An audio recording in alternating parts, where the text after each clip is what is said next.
Dear brothers and sisters,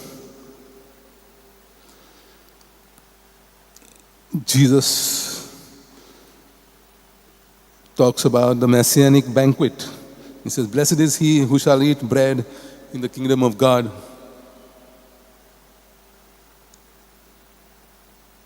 One of them said this to Jesus. The Jews thought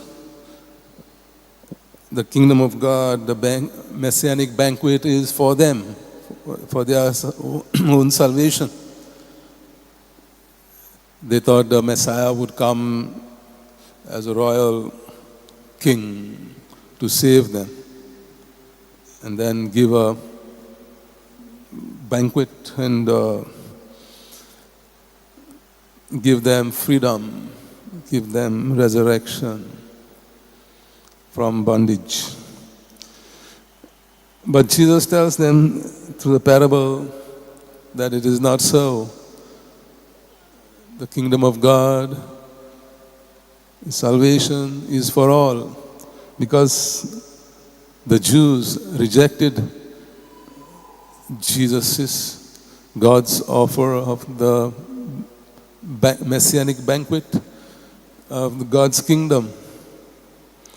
He says the rich man invited people for the banquet, one by one. Each one gave excuses. One said he had to take care of his business. He bought some land and he has to take care of it. He could have attended the banquet and then gone to take care of his business.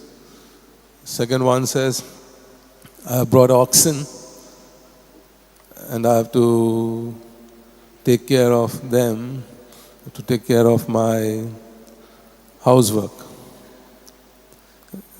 He could have attended the banquet and then taken care of his animals. And the third one says, I am newly married. I have to take care of my married life. I have to take care of my wife. Okay, he could be excused, but then that does not excuse him from his spiritual duties. Attending God's banquet. Each one gives excuses, so God says they refuse to accept God's invitation for eternal life. So God says, invite all the people, invite the poor, the needy, those who are on the streets, and even if they do not make up the banquet hall space, invite everyone. And that's what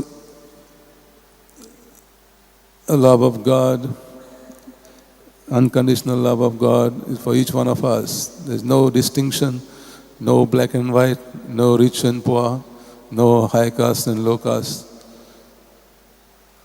All are God's beloved, all are God's creation, and equal in His love of law. And Charles Borromeo, God received that blessing. And he reformed the church then. The clergy, the laity, he built institutions, temple of learning.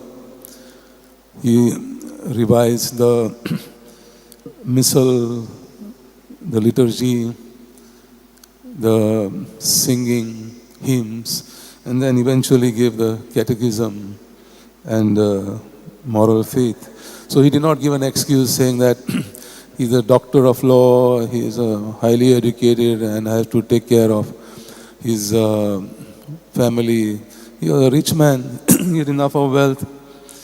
He distributed that wealth to give to the poor because he wanted to take part in the messianic banquet that is eternal life.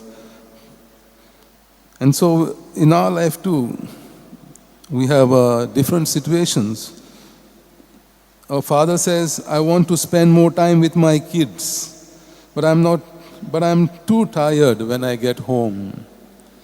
A mother says, I want to read the stories of Jesus to the little ones, but I can't find time. A single person says, I really should get involved in some program to help others, but I can't decide which one. So these people are like the three people in today's gospel reading. They have excellent excuses for not doing something they should do. But each one knows if they want to do it, they can find time, they can find ways how to do it. What is something we are putting off that we could do if we really tried?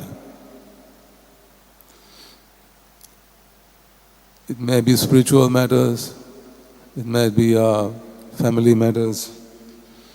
Lord, help us see our excuses for what they are. Nothing but excuses.